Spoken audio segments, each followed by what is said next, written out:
اگلا میرا sub section ہے جی کہ اسپیشل ایجوکیشن میں ایم آر بچوں کے حوالے سے تاریخی طور پہ ہم کیا رویے دیکھتے ہیں،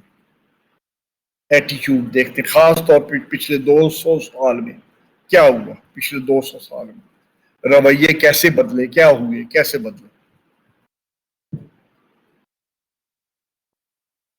دیکھیں، آپ نے یہ بات پڑھی شاید ہو، شاید سنی ہو کہ یہ جو مینٹل ریٹارڈڈ لوگ تھے نا، یہ تو انسان جب سے شروع ہوا ہے تب سے چلے آ رہے ہیں، ہر دور میں تقریباً تھے، لیکن ان کے حوالے سے کمیونٹیز کے جو رویے تھے وہ کمیونٹی ٹو کمیونٹی اور پلیس ٹو پلیس مختلف ہوتے تھے۔ ہم دیکھتے ہیں وقت کے ساتھ ساتھ بھی رویے بدلے اور ایک جگہ سے دوسری جگہ، مثلا ایون ٹوڈے ایم آر کے حوالے سے رویے جو پاکستان کے شہروں میں ہیں وہ کچھ اور ہیں،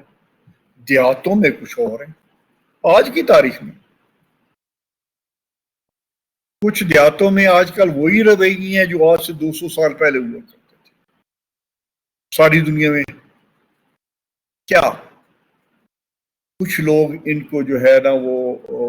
بدروئے سمجھتے تھے، کوئی بری سی روح کسی کے اندر داخل ہو گئی ہے، ٹھیک ہے، سو اس طرح وہ جو ہے نا بیہیو کر رہا ہے، ذہنی معذور نہیں، ذہنی معذوری کے کانسیپٹ نہیں تھا، کوئی بدرو داخل ہو گئی ہے۔ اب پھر اس کا علاج وہ بیچارے کے ساتھ ظلم، کوئی اس کو مارتا تھا، کوئی اس کو پیٹتا تھا، کوئی اس کو گرم لوہے کے ساتھ داغ دیتے تھے، جیسے آپ نے یہ نالائق قسم کے جو ہے نا جاہل قسم کے جو 2 نمبر پیر مارکیٹ میں پھرتے ہیں، قسم کے وہ ڈرامے کرتے ہیں، سو ان کو اذیتیں دینا ہے، اگر یہ نہ ہو تو پھر ان کو تنگ کرنا، مذاق اڑانا، پبلک میں ان کے ساتھ جو ہے نا وہ مس بیہیو کرنا، یا پھر ان سے طنز و مزاح کر کے ان سے وہ پلیئر حاصل کرنا۔ آپ یہ جو اس وقت کا لٹریچر ہوتا ہے نا، ڈرامے ہوتے ہیں، ناول ہوتے ہیں، یہ بھی اس ڈرامے، میں تو لنگوسٹک بھی ہوں نا، لٹریچر کا بھی بندہ ہوں نا، ہم نے انگریزی بھی کیا کر رکھا ہے، تو اس میں جو میں ڈرامے اور ناول میں نے پڑھے ہیں، اس میں ڈرامے میں مزاح پیدا کرنے کے لیے کوئی یہ لے آئیں گے معذور بندہ، کبڑا عاشق، پوری فلم بنا دی معذور، اس کا مذاق اڑاتے شیکسپیئر کی کئی ڈراموں میں آپ کو ملیں گے یہ اس قسم کے ہینڈی کیپ لوگ، جب وہ ذرا سچویشن بورنگ ہو جاتی ہے، بادشاہ کے اس کے دربار میں وہ اس کو انٹری مار دیتے ہیں، اس بیچارے کو، معذور کو، پھر سارے ٹھٹھے مذاق کرتے ہیں، کہکے لگاتے ہیں، سینس آف ہیومر اپنی طرف سے، ڈرٹی سینس آف ہیومر ایک کریٹ کرتے ہیں اس کی کاسٹ کے اوپر، اس ہینڈی کیپ کے اوپر، کاسٹ کے اوپر، یہ بھی رویے ہوتے دیکھیں۔ پھر اس سے الٹ وہ جی سائن لوگ ہے، یہ بڑی پہنچی ہوئی چیز ہے جی، اس سے دعا کرواؤ جی، اور اس کی شادی نہیں ہو رہی ہے، ادھر آؤ، اس سے ہاتھ پھیراؤ سر کے اوپر، تمہاری شادی ہو جائے گی۔ اور بیچارہ یہ اس کو دوسری سائڈ سائن لوگ ہے جی، احساس نہیں ہوا کہ یہ جو ہے نا بیچارہ یہ بھی ایک انسان ہے، اس کو بھی کوئی یہ ذہنی طور پہ کوئی اس کو ایشو ہے۔ So attitudes of communities over a period of time have changed. And attitude کیا ہوتا ہے؟ Attitude is an acquired orientation. Attitude کے ساتھ ہم پیدا نہیں ہوتے۔ Attitude وہ ہوتا ہے،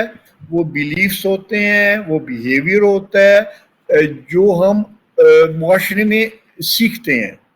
اور ہمارا ایٹیچیوڈ جو ہے وہ جیسا کہ میں نے کہا وقت کے ساتھ ساتھ بھی بدلتا ہے اور جگہ مقام کے ساتھ ساتھ بھی بدلتا ہے. اب جو ہے نا ایک ایٹیچیوڈ ہمارا ایک رویہ ہے کہ جی سکھ فار انسٹنس بیوقوف ہوتے ہیں, یا فوجی ایسے ہوتے ہیں, یا پنجابی ایسے ہوتے ہیں, یا پٹھان ایسے ہوتے ہیں, یا بلوچی ایسے ہوتے ہیں. ایک over a period of time غلط یا ٹھیک یا جیسے بھی ایک رویے بن جاتے ہیں, کچھ خیالات جو ہے ایکوائر ہم کر لیتے ہیں اور اس کے اوپر بلیو کرنا شروع کر دیتے ہیں. اب سکھوں میں بڑے اعلیٰ پایا کے جو ہے نا وہ پروفیشنلز بھی پیدا ہوئے ہیں, ڈاکٹرز, انجینئرز, سائنٹسٹ, بلا بلا بلا بلا. ہم نے ایک جو ہے نا ان کو ایک ہمارا ایٹیچیوڈ ہمارا یہ ہے کہ سکھ آئے گا نا جی تو کوئی لازمی کوئی چاول مارے گا. غلط بات. سو پلیز ہمارے جو اوور پیریڈ آف ٹائم ایٹیچیوڈ تھے یہ ہینڈی کیپ بچوں کے حوالے سے, اس میں بے تحاشا تبدیلی بھی آئی ہے دیکھنے میں.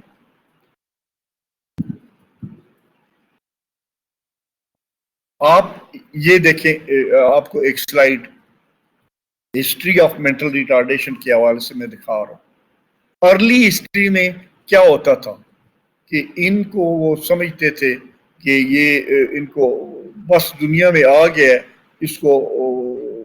وقت کے اوپر جس طرح گھر میں کوئی جانور ہوتا ہے اس کو کھانا اس کے آگے ڈال دیتے ہیں, اس کو آگے کھانا ڈال دیا کرو, کھانا پینا کھائے اور بس گزارا کرے جب تک اس کی زندگی ہے, اور اس کو آئسولیٹ کرو. کئی تو جنگلوں میں چھوڑ آیا کرتے تھے, باقی جو تھے وہ یہ کرتے تھے کہ جی اس کو گھر کے ایک کمرے میں بند کر. زیادہ اور کچھ آگے بڑھ گئے تو انہوں نے چارپائی کے ساتھ باندھ دیا یا کرسی کے ساتھ باندھ دیا, سارے دن باندھے رکھنا, جانوروں کی طرف شام کو کچھ دے دینا کھانے کے وقت, بچہ کچھ. کوئی مہمان آ گئے تو اس کو چھپا دینا, وہ جی کدھر ہے, وہ سویا ہوا ہے جی. اور تھوڑی دیر بعد وہ بےچارا ماں ماں ماں کر رہا ہے, ادھر سے آوازیں چیخ رہا ہے, چلا رہا ہے, تو وہ ہوتی جی وہ جاگ گیا جاگ گیا جاگ گیا. باہر نکل جانا تو اس کو لے کے نہ جانا, گھر میں تالا لگا کے چھوڑ کے چلے جانا. واپس آنا تو دیکھنا کہ اس نے اپنا آپ کو زخمی کیا ہوا, کہیں ٹکر ماری ہوئی ہے, کہیں گرا ہوا ہے. Over a period of time یہ رویے بدل رہے. خاص طور پہ جو ہے نا یہ 20ویں صدی جو پچھلی گزری ہے, یہ 21ویں آج کل چل رہی ہے نا, 20ویں صدی جو گزری ہے اس میں رویوں میں تبدیلی آنے شروع ہوئی زیادہ. ان کی بیماریوں کے انہوں نے ڈاکٹرز کے پاس جانا شروع کر دیا, ہاسپٹل بننے شروع ہو گئے مینٹل ڈیزیزز کے, اور جو ہے انسٹیٹیوشن بننی شروع ہو گئی جہاں پہ ان کی رہائش ایون دن بھر رکھنا, ڈے اسکالر کے طور پہ رکھنا یا بورڈر کے طور پہ رکھنا, انسٹیٹیوشن بننی شروع ہو گئی. پھر ایک ایٹیچیوڈ آیا, یہ جو ایک ذرا مشکل سا لفظ درمیان میں لکھا ہوا آپ کو نظر آ رہا ہوگا, یوجینکس. یوجینک موومنٹ. یہ بھی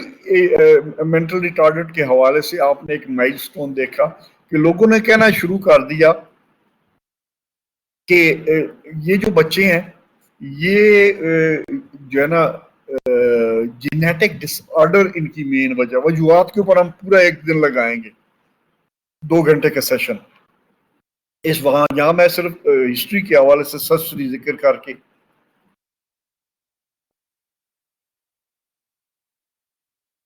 سرسری لائف جو ہے نا وہ اس کا سرسری ذکر کر کے میں آگے بڑھ جاؤں گا. یوجینکس موومنٹ کیا ہوئی؟ یہ ارلی 20th سینچری جو 1900 سے شروع ہوتی ہے, اس میں یہ موومنٹ شروع ہوتی ہے کہ جی یہ بچے ان کی مین وجہ ہے جینیٹک ڈس آرڈر ہے. سو ان کے جینیٹک ڈس آرڈر کے حوالے سے کچھ اقدامات کیے جائیں تاکہ یہ جینز ان کی خرابی کی وجہ سے یہ نہ پیدا ہوں. یعنی وہ موومنٹ یہ کہنے لگی کہ شادی سے پہلے ان کے جینز ٹیسٹ کروائے جائیں, جن کے جین مطابقت رکھتے ہوں ان کو جو ہے نا وہ شادی کرنی چاہیے, اور ایون اگر شادی بھی کر لی آپ نے تو پھر اس کو جو ہے نا کنسیو کرنے سے پہلے انشور کرنا چاہیے کہ آپ کے جین جو ہے وہ مطابقت رکھتے ہیں اور اسپیشل بچہ یہ ہینڈی کیپڈ بچہ دنیا میں نہیں آنے جا رہا. یہ تھی یوجینکس موومنٹ. تو ویسے بھی ایک جنرل ہوا بھی ہے کہ اگر ایک بچہ اسپیشل آپ کے کپل کے پاس آ گیا ہے تو پھر اس کو یہ خطرہ ہونا چاہیے کہ کوئی اور بچہ بھی آئے گا. اور سروے ایک بڑا کچھ سروے ہوئے ہیں جو بڑے خطرناک جو ہے نا وہ انڈیکیشن کر رہے ہیں. وہ سروے یہ کہہ رہے ہیں کہ اگر کسی فیملی میں ایک بچہ وہ ڈسیبلڈ آ گیا ہے تو اس کپل کو ہوشیار کر دو کہ اس کے کم از کم 40% اور زیادہ سے زیادہ 60% بچے جو ہے نا وہ 40 سے 60% بچے اس کے اسپیشل ہو سکے ہیں. اور سادہ ٹرم میں یہ کہنے لگے کہ اگر 6 بچے پیدا ہونے اس کپل کے تو 2 بچے یا 3 بچے لازمی ڈسیبلڈ ہوں. اور اسی لیے جو ہے نا انگلینڈ میں انہوں نے ہائی رسک کپل کا ایک علیحدہ رجسٹر کھولا ہوا ہے جس میں انہوں نے یہ کیا ہوا ہے کہ جو اس قسم کے بچے ہیں ان کو انہوں نے اس کو اس قسم کے کپل ہیں جہاں جن کے فیملی میں اسپیشل بچہ آیا تھا اس کو انہوں نے کیا ہوا ہے اس کو علیحدہ رکھا ہوا ہے تاکہ ان کو پابند بنائے ہوئے اس بات کے کہ جب آپ کنسیو کرو تو پہلے 3 مہینے کے اندر مسٹ ہے کہ آپ کمیونٹی سینٹر رپورٹ کرو تاکہ آپ کے وہ سیمپل لے کے جینیٹک ٹیسٹ کیا جائے اور اگر ضرورت پڑے تو اینٹی باڈیز داخل کر کے اس کو نیوٹرلائز کیا جائے.